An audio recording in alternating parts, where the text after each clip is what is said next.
আপনার কি কখনো এমন মনে হয়েছে কেউ একটা কথা বলেছে আর সেই কথা সারা দিন মাথায় ঘুরছে?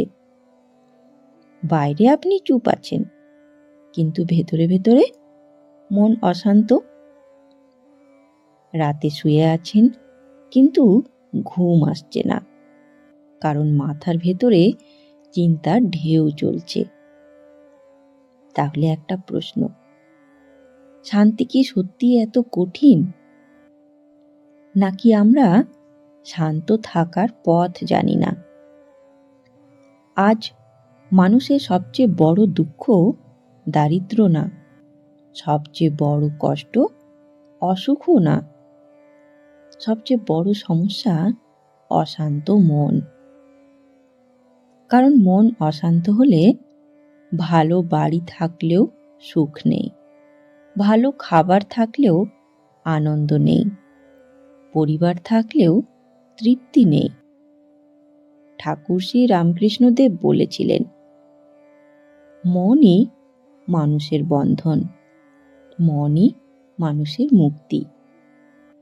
গীতাতেও ভগবান শ্রীকৃষ্ণদেব বলেছেন, যে নিজের মনকে জয় করেছে সে নিজের বন্ধু, যে পারেনি সে নিজেরই শত্রু। আজ আমরা জানব কেন মন অশান্ত হয়। শ্রী শ্রী মা সারদা দেবী শান্ত থাকার কি উপায় বলেছেন, স্বামীজি মন শক্ত করার কি পথ দেখিয়েছেন, ঠাকুর কি সহজ উপায় দিয়েছেন, আর সবশেষে আমরা প্রতিদিন কি করলে ধীরে ধীরে মাথা শান্ত রাখতে পারবো, তাই আলোচনা করব। শেষ পর্যন্ত দেখার অনুরোধ রইল, কারণ শেষের অংশে এমন একটা সহজ অনুশীলনের কথা বলবো, যেটা করলে মন ধীরে ধীরে নিজের থেকেই শান্ত হতে শুরু করবে। তাহলে চলুন প্রথমে আমরা জেনে নিই মন অশান্ত হওয়ার কারণ। গীতা বলছে, চিন্তা থেকেই অশান্তি শুরু। আমরা সারাদিন কি করি? কে কি বলল তা নিয়ে ভাবি, কে আমাকে মানল না তা নিয়ে ভাবি, অন্যের সাথে তুলনা করি, আর এই ভাবনাই মনকে ক্লান্ত করে।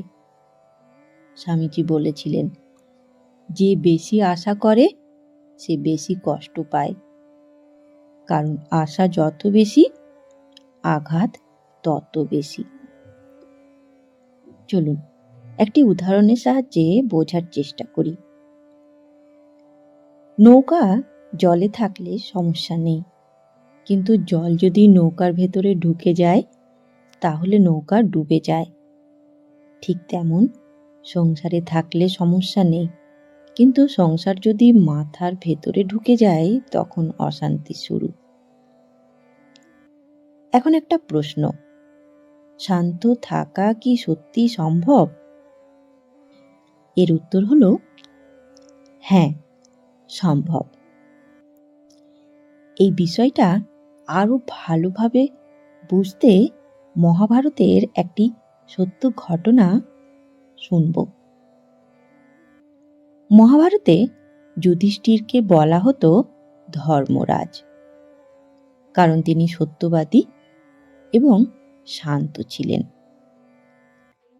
একদিন গুরু দ্রোণাচার্য তার শিষ্যদের পরীক্ষা নিচ্ছিলেন।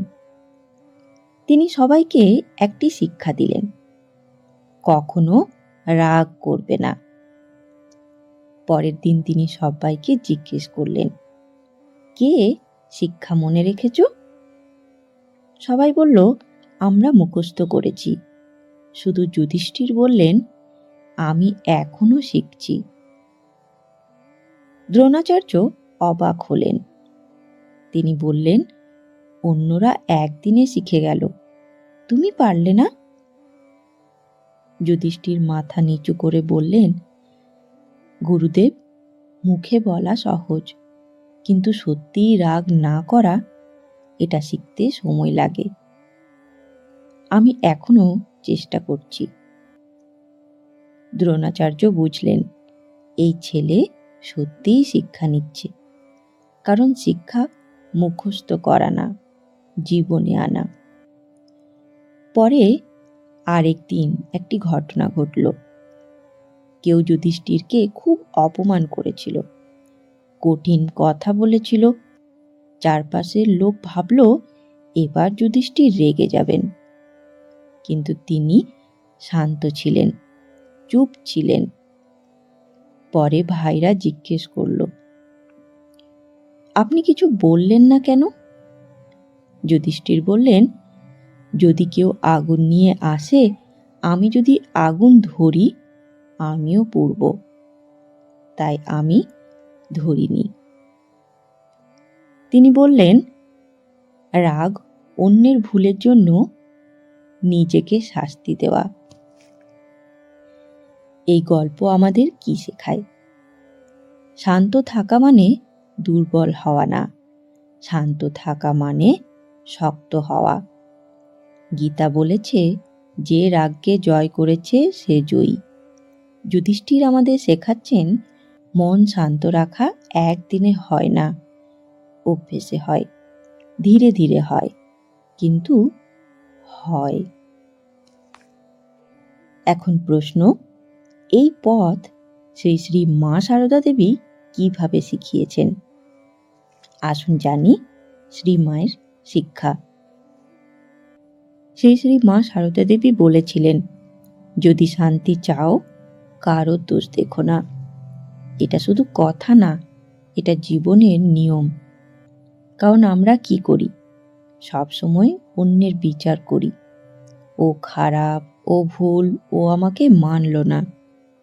এই বিচার করতে করতেই মন অশান্ত হয়। মা বলেছিলেন, অন্যের দোষ দেখলে মন কালো হয়, নিজের দোষ দেখলে মন পরিষ্কার হয়। এবার মায়ের দ্বিতীয় শিক্ষা, সহ্য করা। শ্রী শ্রী মা বলতেন, সহ্য করো, সহ্য করো, সহ্য করো। কারণ সহ্য করার শক্তি না থাকলে শান্তি আসে না। আজ আমরা কি করি? সঙ্গে সঙ্গেই উত্তর দিই। ফল ঝগড়া, অশান্তি, পরে অনুশোচনা। শ্রী শ্রী মা বলতেন, একটু থামো, চুপ থাকো। সময় দিলে অনেক সমস্যা নিজেই মিটে যায়।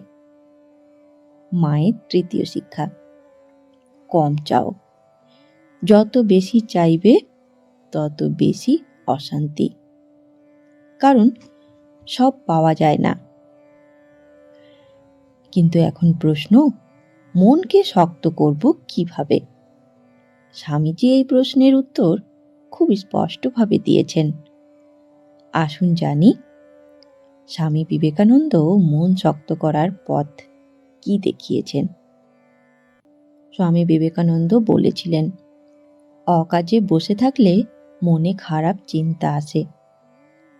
এই মনকে ভালো কাজে ব্যস্ত রাখো। তিনি বলতেন, মনকে শক্ত করার 3টি পথ: একাগ্রতা, নিয়ম, উচ্চ চিন্তা। তিনি বলতেন, প্রতিদিন কিছু সময় নীরব থাকো, কারণ শব্দ মনকে ক্লান্ত করে। তিনি ধ্যানকে খুব গুরুত্ব দিতেন। বলতেন, যেমন শরীরের ব্যায়াম দরকার, তেমনি মনেরও ব্যায়াম দরকার। তিনি একটা সহজ পদ্ধতিও বলেছিলেন, চুপ করে বসে শুধু শ্বাসের দিকে লক্ষ্য করো। শ্বাস ঢুকছে, শ্বাস বেরোচ্ছে। এটা করলে মন ধীরে ধীরে শান্ত হয়। আর একটা শক্ত কথা, স্বামীজি বলেছিলেন, যা তোমাকে দুর্বল করে তা ত্যাগ করো, যা শক্ত করে তা গ্রহণ করো। মানে সব কথা শুনতে হবে না, সব জায়গায় যেতে হবে না।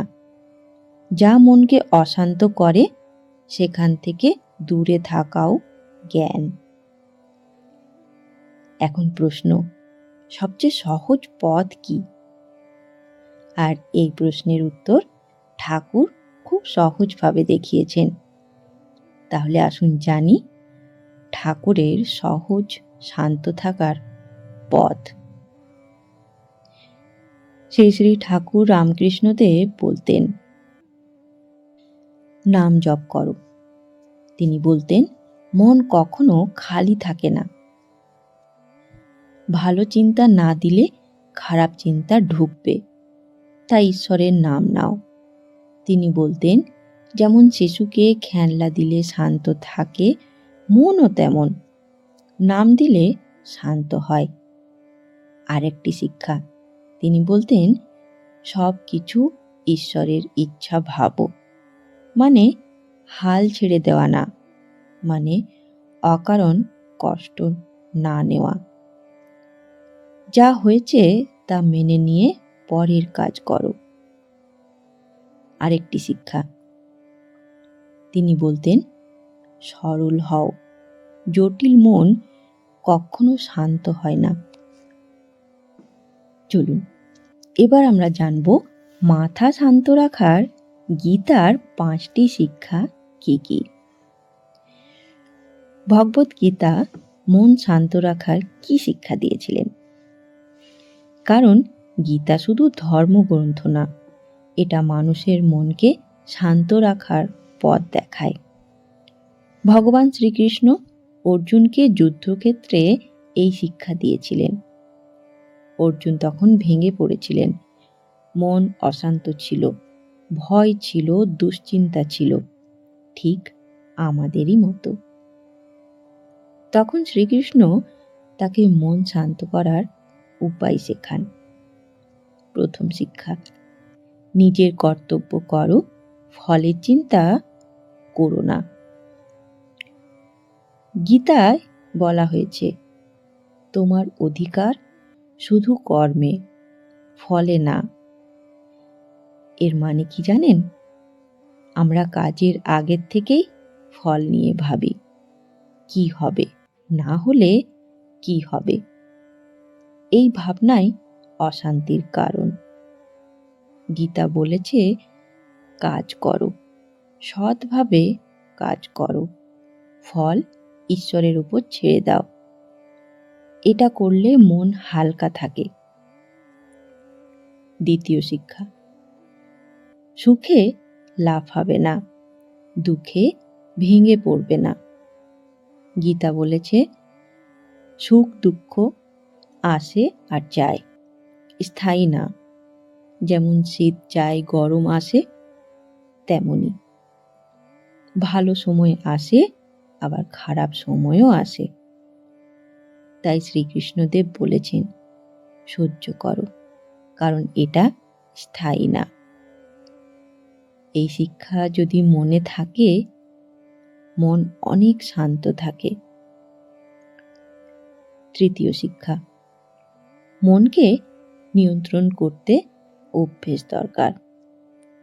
গীতায় বলা হয়েছে, মন চঞ্চল, কিন্তু অভ্যেস আর বৈরাগ্য নিয়ন্ত্রণ করা যায়। মানে একদিনে হবে না, প্রতিদিন একটু একটু করে করতে হবে। যেমন প্রতিদিন নাম জপ, প্রতিদিন প্রার্থনা, প্রতিদিন ভালো চিন্তা। এই ছোট্ট ছোট্ট অভ্যেস মনকে ধীরে ধীরে শান্ত করে। চতুর্থ শিক্ষা, যে নিজের মনকে জয় করেছে সে শান্ত। গীতা বলেছে, মন নিয়ন্ত্রিত হলে বন্ধু, না হলে শত্রু। মানে বাইরের মানুষ আমাদের অশান্ত করে না, আমাদের নিজের মনই অশান্ত করে। তাই যুদ্ধ বাইরে না, যুদ্ধ ভেতরে। যেই যুদ্ধ জেতে সেই সত্যি সুখী। এবার সেই পঞ্চম শিক্ষা, ঈশ্বরের ওপর ভরসা রাখো। গীতায় শ্রীকৃষ্ণদেব বলেছেন, সব চিন্তা আমাকে দাও, আমার শরণ নাও, আমি তোমাকে রক্ষা করব। এর মানে কি জানেন? সব সমস্যা একা বয়ে বেড়াতে হবে না। ঈশ্বরকে বলো, মনের কথা বলো, প্রার্থনা করো। এটা করলে মন হালকা হয়। আসুন এবারে আমরা জেনে নিই প্রতিদিনের 6টি অনুশীলন। আমরা এত কথা শুনলাম, এত শিক্ষা জানলাম, কিন্তু প্রতিদিন কি করলে সত্যিই মন শান্ত থাকবে? কারণ শুধু শোনা না, জীবনে প্রয়োগ করাই আসল।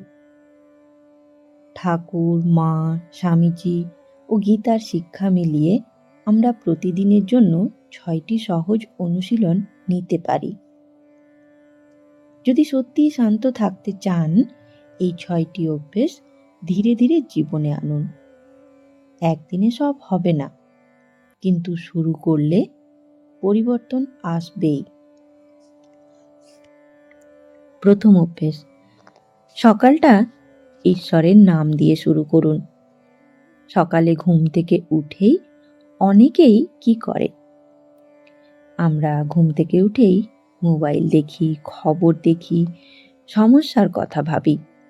ফলে দিন শুরু হয় অশান্তি দিয়ে। কিন্তু যদি দিন শুরু হয় ঈশ্বরের স্মরণ দিয়ে, মন শক্ত হয়। ঠাকুর বলতেন, দিনের শুরু যেমন হবে, মনের রং তেমন হবে। তাই উঠেই 1 মিনিট বলুন, হে ঠাকুর, আজ আমাকে শান্ত মন দাও। এতে সময় লাগবে না, কিন্তু মনে শক্তি আসে। দ্বিতীয় অভ্যেস, প্রতিদিন কিছু সময় জপ। মনকে শান্ত করার সবচেয়ে সহজ পথ নাম স্মরণ।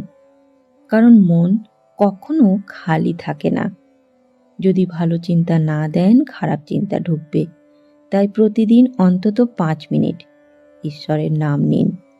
সংখ্যা জরুরি না, ভক্তিটাই আসল। মন না বসলেও সমস্যা নেই, নিয়মিত করাই আসল। যেমন ধীরে ধীরে জল পড়লে পাথরেও দাগ পড়ে, তেমনি নাম জপে মন পরিবর্তন হয়।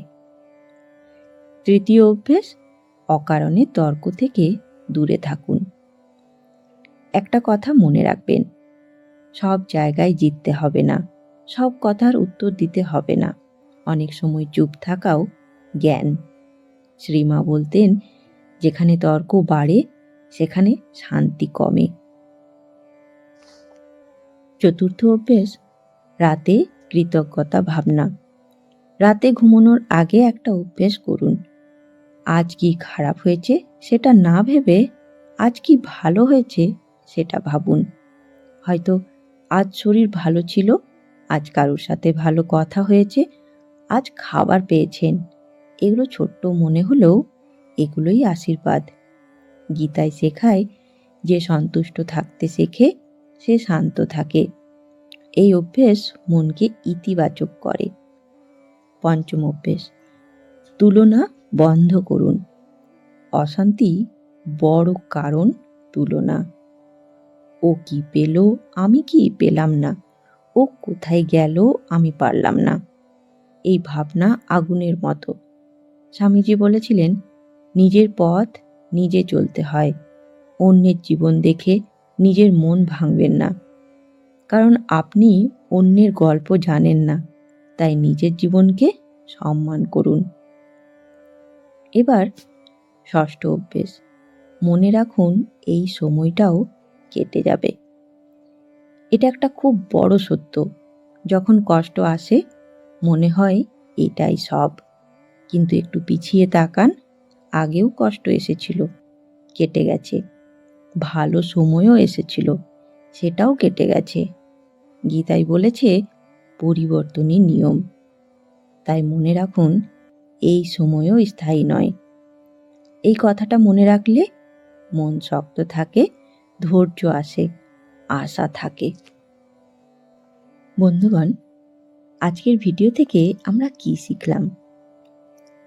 গীতায় শেখালো, মন জয় না করলে শান্তি নেই। শ্রী শ্রী মা শারদা শেখালেন, অন্যের দোষ না দেখলে শান্তি আসে। স্বামীজি শেখালেন, মনকে শক্ত করতে হয়। ঠাকুর শেখালেন, নাম জপে মন শান্ত হয়। সব মিলিয়ে শিক্ষা, শান্তি বাইরে না, শান্তি আমাদের ভেতরে। আর ভেতরে শান্তির জন্য দরকার কম আশা, বেশি সহ্য, কম রাগ, বেশি ঈশ্বর স্মরণ। শেষে 3টি বাণী মনে রাখবেন। ঠাকুর বলেছেন, যে সহ্য করে সে থাকে। শ্রী শ্রী মা বলেছিলেন, যদি শান্তি চাও কারোর দোষ দেখো না। স্বামীজি বলেছিলেন, নিজের শক্তি জানো। আর গীতার শিক্ষা, যে মন জয় করেছে সে সুখী। শেষ কথা, শান্তি হঠাৎ আসে না, অভ্যেসে আসে, ধীরে ধীরে আসে, কিন্তু নিশ্চয়ই আসে। আজ থেকেই শুরু করুন, অল্প করে, কিন্তু নিয়মিত।